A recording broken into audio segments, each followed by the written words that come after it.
Hello friends, तो episode start करने से पहले अगर आपने अभी तक हमारा चैनल सब्सक्राइब नहीं किया है तो प्लीज हमारे चैनल एनिमी क्रिएशन को सब्सक्राइब जरूर कर लें और नोटिफिकेशन बेल को भी ऑन कर लें ताकि हमारी न्यू वीडियोस की नोटिफिकेशन सबसे पहले आपको मिले।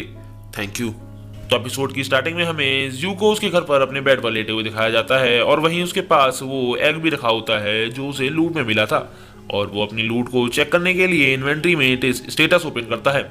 तो अब हम देख पाते हैं कि ज्यू की लेवल पहले से बढ़कर 6 हो गई होती है और उसके पास 1799 पॉइंट्स होते हैं। तो वहीं उसके स्किल पॉइंट्स भी 9, स्ट्रेंथ 11 और स्पीड 5, एचपी 300, इसी के साथ एमपी 170 होते हैं। तो ये देखकर ज्यू सोचता है कि वैसे तो कॉन्गजिंग को डिफीट करने से उसे 3400 पॉइंट्स मिले थे, बट उनमें से आधे पॉइंट्स शेनुनियाओ ने ले लिए थे। फिर वो कहता है कि इतनी सारी फाइट्स के बाद मेरी लेवल से सिर्फ 3 ही बढ़ी हैं, बट वो नेक्स्ट टाइम से फाइट से दूर रहने का डिसाइड करता है क्योंकि उससे उसकी जान भी जा सकती है। फिर वो अपने 9 स्किल पॉइंट्स का यूज करके अपनी स्ट्रेंथ को 11 से 15 और स्पीड को 5 से 10 तक बढ़ाता है और वो एग के बारे में जानने के लिए अपनी इन्वेंट्री को ओपन करता है और एग की इंफॉर्मेशन देखता है, जिससे उसे पता चलता है कि इस एग को हैच होने के लिए एक स्पेशल एनवायरनमेंट की जरूरत पड़ती है। फिर वो एक स्वॉर्ड को चूज करते हुए बोलता है कि इसका कलर ग्रे है और मेरी डिवाइन स्वॉर्ड का कलर पर्पल है। तो हम देख पाते हैं कि जिस स्वॉर्ड को ज्यू ने चूज किया होता है उसका लेवल 3 होता है।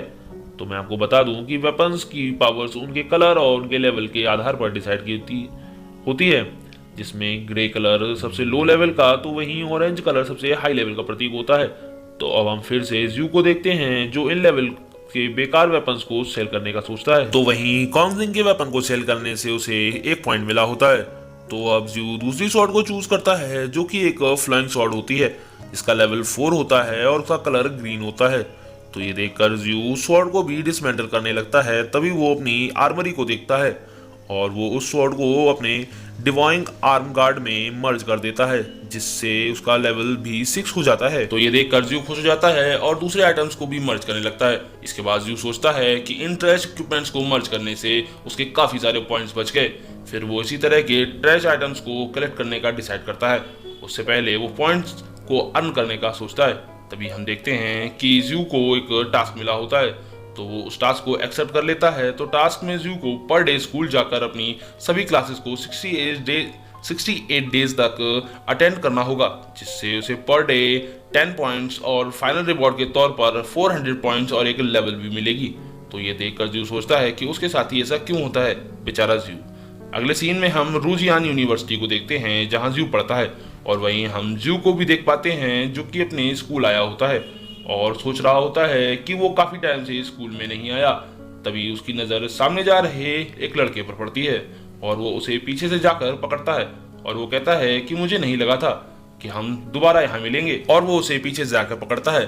तो फ्रेंड्स, इस लड़के का नाम वैंग वो होता है जिसे हमने एपिसोड 1 और एपिसोड 2 में देखा था, जिसने ज्यू को न्यू टीचर के बारे में बताया था। ज्यू और बैंगवो की फ्रेंडशिप एक ऑनलाइन गेम में हुई थी। तो अब हम बैंगवो को देख पाते हैं जो कि अपने कानों में से ईयरफोन निकालते हुए ज्यू से पूछता है कि तुम कौन हो।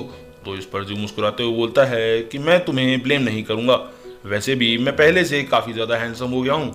ज्यू की आवाज बैंगवो पहचान लेता है और उसे पूछता है कि तुम अचानक इतने फैटी से फिट कैसे हो गए।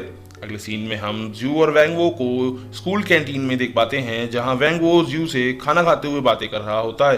तभी ज्यू को एक धुन सुनाई देती है और वो वैंगवो से इसके बारे में पूछता है। तो वैंगवो बताता है कि तुम काफी टाइम से स्कूल नहीं आए हो, और फिर वो बताता है कि हमारे स्कूल की सबसे हॉटेस्ट सिंगर है और ये स्टूडेंट के साथ साथ टीचर्स में भी काफी पॉपुलर है। इस धुन को सुनकर ज्यू सोचता है कि आवाज मुझे फैमिलियर लग रही है। तभी वैंगवो से उस लड़की से मिलवाने की बात करते हुए ज्यू को वहां से ले जाता है। तो अब हम देख पाते हैं कि वैंग वो एक लड़की के पास जाकर बोलता है कि मैं हाजिर हूँ क्लास प्रेसिडेंट, और वो ज्यू को उसे इंट्रोड्यूस कराता है। तो क्लास प्रेसिडेंट को देखकर ज्यू हैरान हो जाता है और सोचता है आखिर ये कैसे हो सकता है। तभी हमें क्लास प्रेसिडेंट को दिखाया जाता है जो कि शेनुनियाओ ही होती है और वो ज्यू को वेलकम करती है। तो ज्यू सोचता है कि क्या वाकई में शेनुनियाओ ही है, क्योंकि शेनुनियाओ ने जो आउटफिट पहना होता है वो शॉर्ट्स होते हैं और वो उसमें काफी सेक्सी लग रही होती है।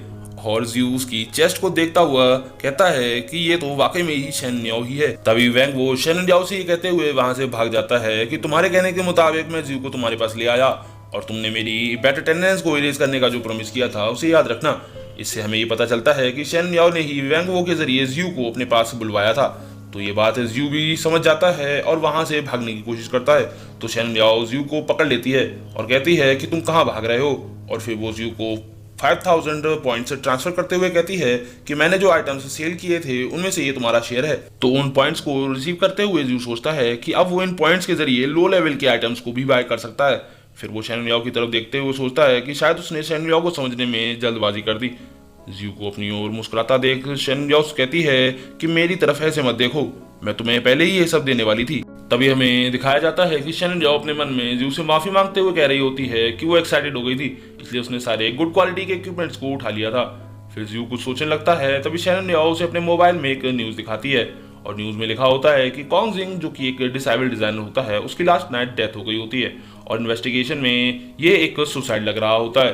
बट डेथ का सुनकर जियू चौंक जाता है और शेन मियाओ से कहता है कि आखिर ये कैसे पॉसिबल हो सकता है। तो उस पर शेन मियाओ कहती है कि तुमने ही इसे किल किया था। तो इस पर जियू पूछता है कि तो फिर पुलिस ने इसे सुसाइड क्यों कहा। तो इस पर शेन मियाओ बताती है कि अगर तुम इस गेम में फाइट करने के दौरान मारे जाते हो तो तुम रियल लाइफ में भी मारे जाओगे और तुम्हारी डेथ को ये गेम एक एक्सीडेंट या फिर सुसाइड की तरह शो करेगा। ये सुनकर जियू सोचता है कि जब मैंने इस गेम में एंटर किया था तब मुझे इसके डेंजर के बारे में नहीं पता था। और फिर वो कहता है कि वो किसी को हार्म नहीं करेगा और इस गेम को फेयरफुली खेलेगा क्योंकि गेमर्स होना उसकी प्राइड है। और कहता है कि अगर किसी ने मुझे टारगेट करने की कोशिश की तो मैं उसे अच्छा सबक सिखाऊंगा। तो ये देखकर शेन मियाओ कहती है कि मैं तो बेकार में ही जियू की फिक्र कर रही थी और वो जियू से टीम अप होने के लिए कहती है। तो इस पर जियू से मना करते हुए वहां से जाने लगता है और कहता है कि अगर तुम मैप को याद नहीं रख सकते हो तो इसका मतलब है कि तुमने सोचना बंद कर दिया है और इस लाइफ एंड डेथ के गेम में इससे तुम्हें सिर्फ एक ही चीज मिल सकती है और वो है डेथ। अगले सीन में हम जियू को उसके घर पर देखते हैं जो अपने बेड पर आराम कर रहा होता है और सोचता है कि 4 दिन बाद सैटरडे का मार्केट ओपन होगा, उससे पहले उसे कुछ पॉइंट्स को अर्न करना होगा। तभी जियू के सामने ई रैंक डंजन को क्लियर करने का टास्क अवेलेबल हो जाता है। इस टास्क को उसे हॉन्टेड हॉस्पिटल में जाकर क्लियर करना होगा।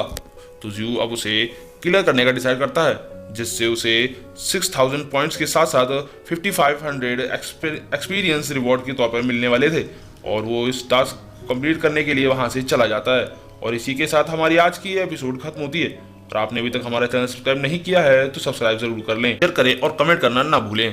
Thanks for watching.